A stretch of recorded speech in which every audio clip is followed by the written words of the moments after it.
When I drew nigh the nameless city, I knew it was accursed. I was travelling in a parched and terrible valley under the moon, and afar I saw it protruding uncannily above the sands, as parts of a corpse may protrude from an ill-made grave. Fear spoke from the age-worn stones of this hoary survivor of the deluge, this great-grandfather of the eldest pyramid, and a viewless aura repelled me, and bade me retreat from antique and sinister secrets that no man should see, and no man else had dared to see. Remote in the desert of Araby lies the nameless city, crumbling and inarticulate, its low walls nearly hidden by the sands of uncounted ages. It must have been thus before the first stones of Memphis were laid, and while the bricks of Babylon were yet unbaked. There is no legend so old as to give it a name, or to recall that it was ever alive, but it is told of in whispers around campfires, and muttered about by grandams in the tents of sheiks, so that all the tribes shun it without wholly knowing why. It was of this place that Abdul al-Hazred, the mad poet, dreamed of the night before he sang his unexplained couplet: "That is not dead which can eternal lie, and with strange aeons death may die." I should have known that the Arabs had good reason for shunning the nameless city, the city told of in strange tales, but seen by no living man. Yet I defied them, and went into the untrodden waste with my camel. I alone have seen it, and that is why no other face bears such hideous lines of fear as mine, why no other man shivers so horribly when the night wind rattles the windows. When I came upon it in the ghastly stillness of unending sleep, it looked at me, chilly from the rays of a cold moon amidst the desert's heat, and as I returned its look, I forgot my triumph at finding it, and stopped still with my camel to wait for the dawn. For hours I waited, till the east grew grey and the stars faded, and the grey turned to roseate light edged with gold. I heard a moaning, and saw a storm of sand shifting among the antique stones, though the sky was clear and the vast reaches of desert still. Then suddenly above the desert's far rim came the blazing edge of the sun, seen through the tiny sandstorm which was passing away, and in my fevered state I fancied that from some remote depth there came a crash of musical metal to hail the fiery disk, as Memnon hails it from the banks of the Nile. My ears rang, and my imagination seethed as I led my camel slowly across the sand to that unvocal place, that place which I alone of living men had seen. In and out amongst the shapeless foundations of houses and palaces I wandered, finding never a carving or inscription to tell of these men, if men they were, who built this city and dwelt therein so long ago. The antiquity of the spot was unwholesome, and I longed to encounter some sign or device to prove that the city was indeed fashioned by mankind. There were certain proportions and dimensions in the ruins which I did not like. I had with me many tools, and dug much within the walls of the obliterated edifices, but progress was slow, and nothing significant was revealed. When night and the moon returned, I felt a chill wind which brought new fear, so that I did not dare to remain in the city, and as I went outside the antique walls to sleep, a small sighing sandstorm gathered behind me, blowing over the grey stones though the moon was bright and most of the desert still. I awakened just at dawn from a pageant of horrible dreams, my ears ringing as from some metallic peal. I saw the sun peering redly through the last gusts of a little sandstorm that hovered over the nameless city, and marked the quietness of the rest of the landscape. Once more I ventured within those brooding ruins that swelled beneath the sand like an ogre under a coverlet, and again dug vainly for relics of the forgotten race. At noon I rested, and in the afternoon I spent much time tracing the walls and bygone streets, and the outlines of the nearly vanished buildings. I saw that the city had been mighty indeed, and wondered at the source of its greatness. To myself I pictured all the splendours of an age so distant that Chaldea could not recall it, and thought of Sarnath the doomed, that stood in the land of Nar when mankind was young, and of Ib, that was carven of grey stone before mankind existed. All at once I came upon a place where the bedrock rose stark through the sand, and formed a low cliff, and here I saw with joy what seemed to promise further traces of the antediluvian people. Hewn rudely on the face of the cliff were the unmistakable facades of several small, squat rock houses or temples, whose interiors might preserve many secrets of ages too remote for calculation, though sandstorms had long effaced any carvings which may have been outside. Very low and sand-choked were all the dark apertures near me, but I cleared one with my spade and crawled through it, carrying a torch to reveal whatever mysteries it might hold. When I was inside, I saw that the cavern was indeed a temple, and beheld plain signs of the race that had lived and worshipped before the desert was a desert. Primitive altars, pillars, and niches, all curiously low, were not absent, and though I saw no sculptures or frescoes, there were many singular stones clearly shaped into symbols by artificial means. The lowness of the chiselled chamber was very strange, for I could hardly kneel upright, but the area was so great that my torch showed only part of it at a time. I shuddered oddly in some of the far corners, for certain altars and stones suggested forgotten rites of terrible, revolting, and inexplicable nature, and made me wonder what manner of men could have made and frequented such a temple.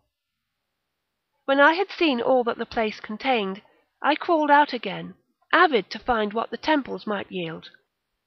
Night had now approached, yet the tangible things I had seen made curiosity stronger than fear, so that I did not flee from the long moon-cast shadows that had daunted me when first I saw the nameless city.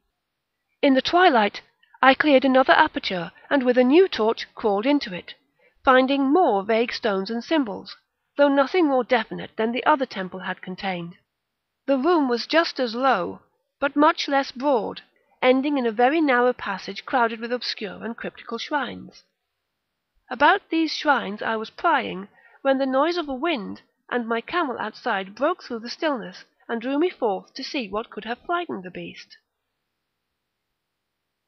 The moon was gleaming vividly over the primitive ruins, lighting a dense cloud of sand that seemed blown by a strong but decreasing wind from some point along the cliff ahead of me.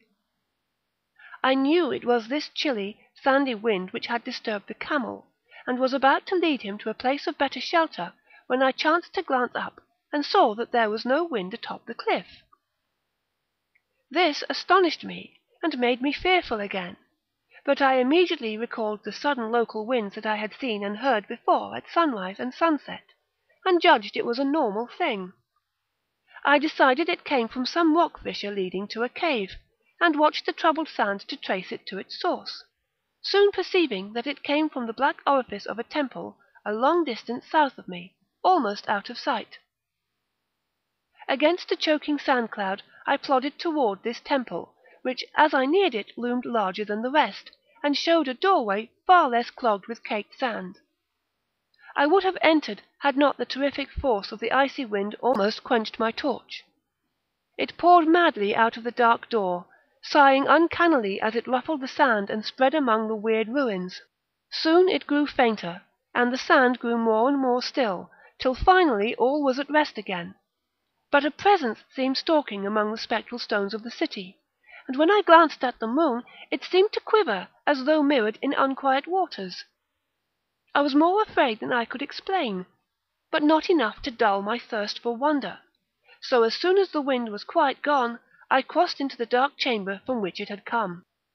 This temple, as I had fancied from the outside, was larger than either of those I had visited before, and was presumably a natural cavern, since it bore winds from some region beyond. Here I could stand quite upright, but saw that the stones and altars were as low as those in the other temples. On the walls and roof I beheld for the first time some traces of the pictorial art of the ancient race, curious curling streaks of paint that had almost faded or crumbled away, and on two of the altars I saw with rising excitement a maze of well-fashioned curvilinear carvings. As I held my torch aloft, it seemed to me that the shape of the roof was too regular to be natural, and I wondered what the prehistoric cutters of stone had first worked upon. Their engineering skill must have been vast. Then a brighter flare of the fantastic flame showed that form which I had been seeking, the opening to those remoter abysses whence the sudden wind had blown, and I grew faint when I saw that it was a small and plainly artificial door chiselled in the solid rock. I thrust my torch within, beholding a black tunnel with the roof arching low over a rough flight of very small, numerous, and steeply descending steps. I shall always see those steps in my dreams, for I came to learn what they meant. At the time, I hardly knew whether to call them steps or mere footholds in a precipitous descent. My mind was whirling with mad thoughts, and the words and warning of Arab prophets seemed to float across the desert from the land that men know to the nameless city that men dare not know. Yet I hesitated only for a moment, before advancing through the portal and commencing to climb cautiously down the steep passage, feet first, as though on a ladder. It is only in the terrible phantasms of drugs or delirium that any other man can have such a descent as mine. The narrow passage led infinitely down like some hideous haunted well, and the torch I held above my head could not light the unknown depths towards which I was crawling. I lost track of the hours, and forgot to consult my watch, though I was frightened when I thought of the distance I must be traversing. There were changes of direction and of steepness, and once I came to a long, low, level passage where I had to wriggle my feet first along the rocky floor, holding torch at arm's length beyond my head. The place was not high enough for kneeling. After that there were more of the steep steps, and I was still scrambling down interminably when my falling torch died out. I do not think I noticed it at the time, for when I did notice it, I was still holding it above me as if it were ablaze. I was quite unbalanced with that instinct for the strange and the unknown which had made me a wanderer upon earth, and a haunter of far, ancient, and forbidden places. In the darkness there flashed before my mind fragments of my cherished treasury of demonic lore, sentences from Alhazred the mad Arab, paragraphs from the apocryphal nightmares of Damascus, and infamous lines from the delirious Image du Monde of Gaultier de Metz. I repeated queer extracts, and muttered of Afrasiab, and the demons that floated with him down the Oxus, later chanting over and over again a phrase from one of Lord Dunsany's tales: "The unreverberate blackness of the abyss." Once, when the descent grew amazingly steep, I recited something in sing-song from Thomas Moore, until I feared to recite more. A reservoir of darkness, black as witches' cauldrons are, when filled with moon-drugs in the eclipse distilled. Leaning to look if foot might pass down through that chasm, I saw beneath, as far as vision could explore, the jetty sides as smooth as glass, looking as if just varnished o'er, with that dark pitch the seat of death throws out upon its slimy shore. Time had quite ceased to exist when my feet again felt a level floor, and I found myself in a place slightly higher than the rooms in the two smaller temples, now so incalculably far above my head. I could not quite stand, but could kneel upright, and in the dark I shuffled and crept hither and thither at random. I soon knew that I was in a narrow passage whose walls were lined with cases of wood having glass fronts. As in that Paleozoic and abysmal place, I felt of such things as polished wood and glass. I shuddered at the possible implications. The cases were apparently ranged along each side of the passage at regular intervals, and were oblong and horizontal, hideously like coffins in shape and size. When I tried to move 2 or 3 for further examination, I found that they were firmly fastened. I saw that the passage was a long one, so floundered ahead rapidly in a creeping run that would have seemed horrible had any eye watched me in the blackness, crossing from side to side occasionally to feel of my surroundings and be sure the walls of rows and cases still stretched on. Man is so used to thinking visually that I almost forgot the darkness, and pictured the endless corridor of wood and glass in its low-studded monotony as though I saw it. And then, in a moment of indescribable emotion, I did see it. Just when my fancy merged into real sight, I cannot tell, But there came a gradual glow ahead, and all at once I knew that I saw the dim outlines of a corridor, and the cases, revealed by some unknown subterranean phosphorescence. For a little while all was exactly as I had imagined it, since the glow was very faint. But as I mechanically kept stumbling ahead into the stronger light, I realized that my fancy had been but feeble. This hall was no relic of crudity like the temples in the city above, but a monument of the most magnificent and exotic art. Rich, vivid, and daringly fantastic designs and pictures formed a continuous scheme of mural paintings, whose lines and colours were beyond description. The cases were of a strange golden wood, with fronts of exquisite glass, and containing the mummified forms of creatures outreaching in grotesqueness the most chaotic dreams of man. To convey any idea of these monstrosities is impossible. They were of the reptile kind, with body lines suggesting sometimes the crocodile, sometimes the seal, but more often nothing of which either the naturalist or the paleontologist ever heard. In size they approximated a small man, and their forelegs bore delicate and evident feet, curiously like human hands and fingers. But strangest of all were their heads, which presented a contour violating all known biological principles. To nothing can such things be well compared. In one flash I thought of comparisons as varied as the cat, the bullfrog, the mythic satyr, and the human being. Not Jove himself had so colossal and protuberant a forehead, yet the horns and the noselessness and the alligator-like jaw placed things outside all established categories. I debated for a time on the reality of the mummies, half suspecting they were artificial idols, but soon decided they were indeed some Paleogean species which had lived when the Nameless city was alive. To crown their grotesqueness, most of them were gorgeously enrobed in the costliest of fabrics, and lavishly laden with ornaments of gold, jewels, and unknown shining metals. The importance of these crawling creatures must have been vast, for they held first place among the wild designs on the frescoed walls and ceiling. With matchless skill had the artist drawn them in a world of their own, wherein they had cities and gardens fashioned to suit their dimensions, and I could not help but think that their pictured history was allegorical, perhaps showing the progress of the race that worshipped them. These creatures, I said to myself, were to men of the Nameless city what the she-wolf was to Rome, or some totem beast is to a tribe of Indians. Holding this view, I could trace roughly a wonderful epic of the Nameless city, the tale of a mighty sea-coast metropolis that had ruled the world before Africa rose out of the waves, and of its struggles as the sea shrank away, and the desert crept into the fertile valley that held it. I saw its wars and triumphs, its troubles and defeats, and afterwards its terrible fight against the desert when thousands of its people, here represented in allegory by the grotesque reptiles, were driven to chisel their way down through the rocks in some marvellous manner to another world whereof their prophets had told them. It was all vividly weird and realistic, and its connection with the awesome descent I had made was unmistakable. I even recognized the passages. As I crept along the corridor toward the brighter light, I saw later stages of the painted epic.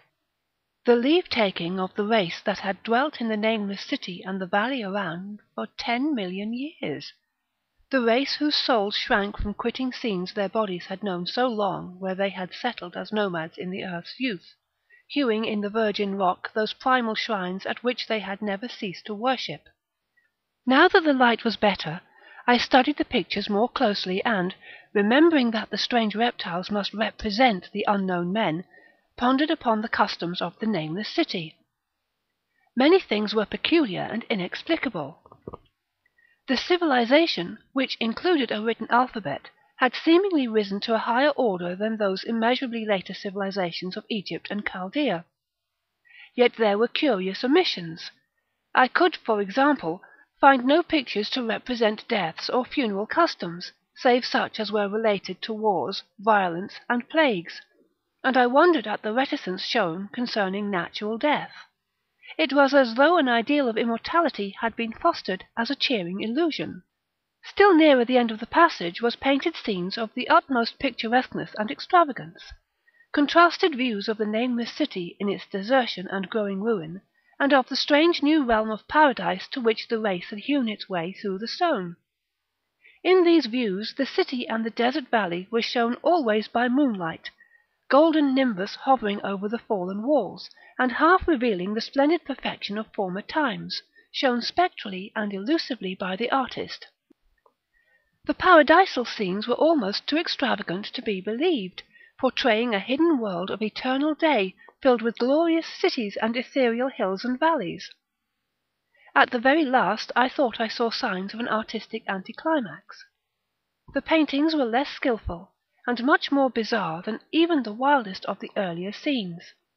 They seemed to record a slow decadence of the ancient stock, coupled with a growing ferocity toward the outside world from which it was driven by the desert.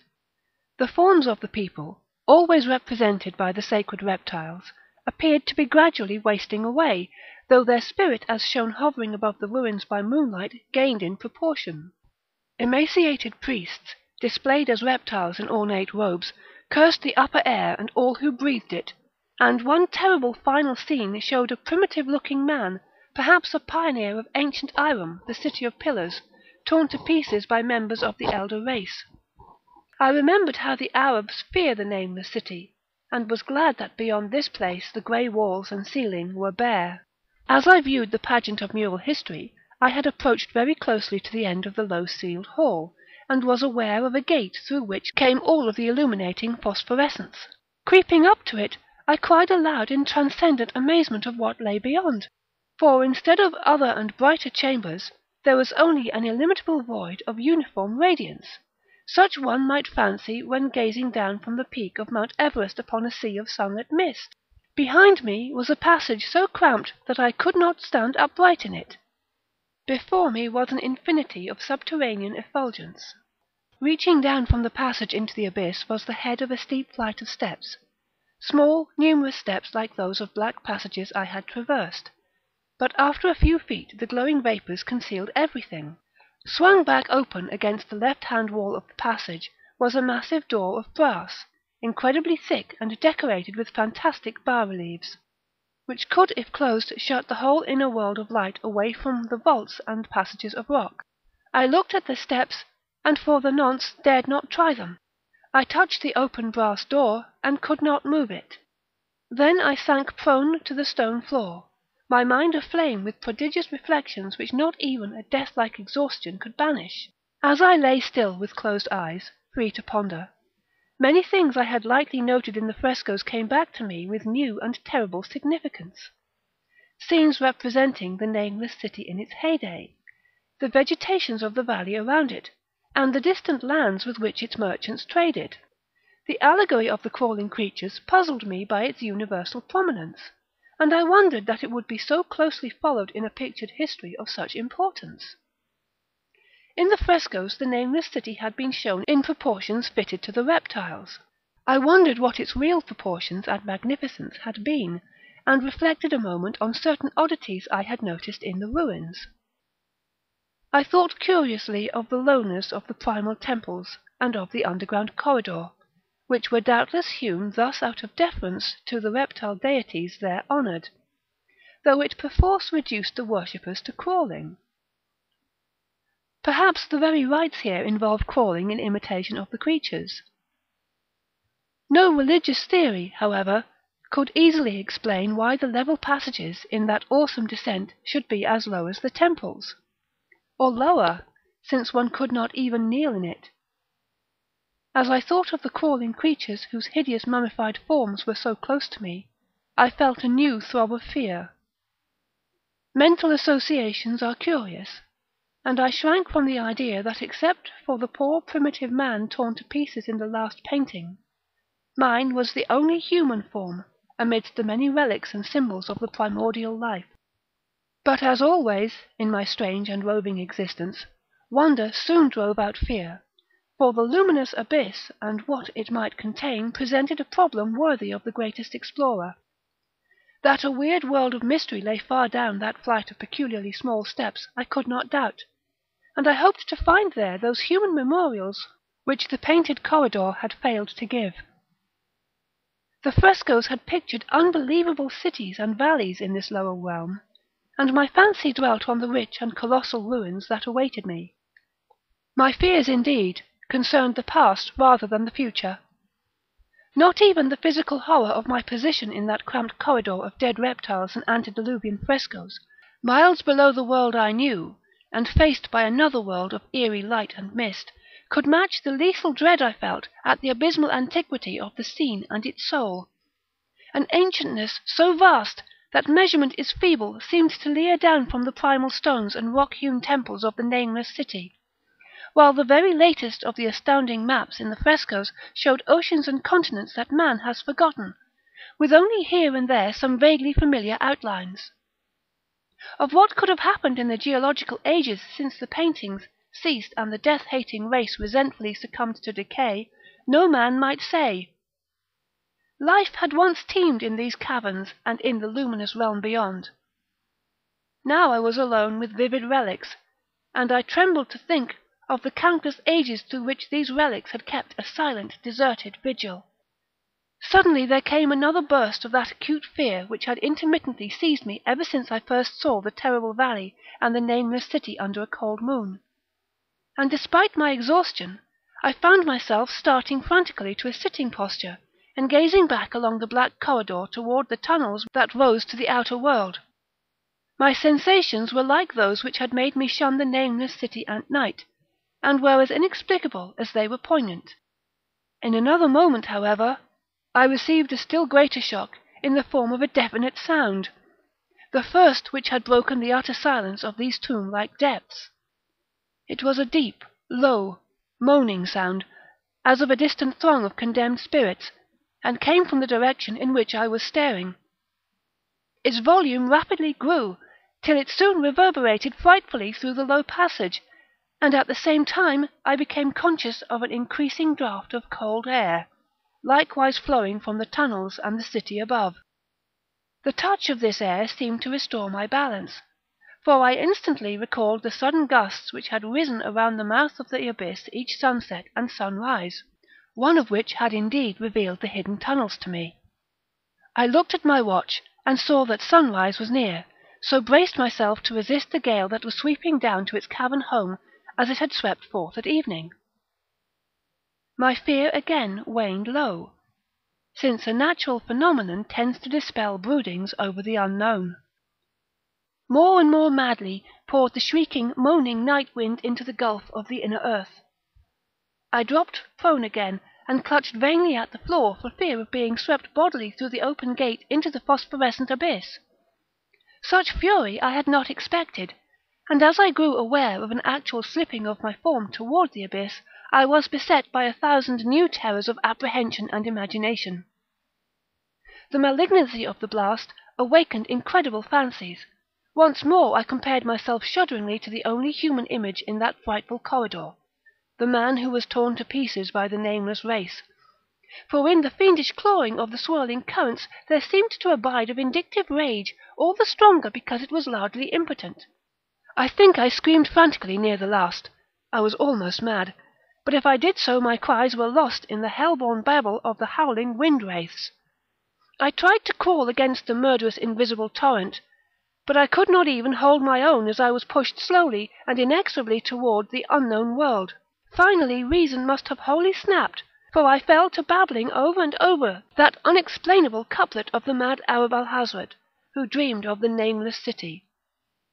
That is not dead which can eternal lie, and with strange aeons even death may die.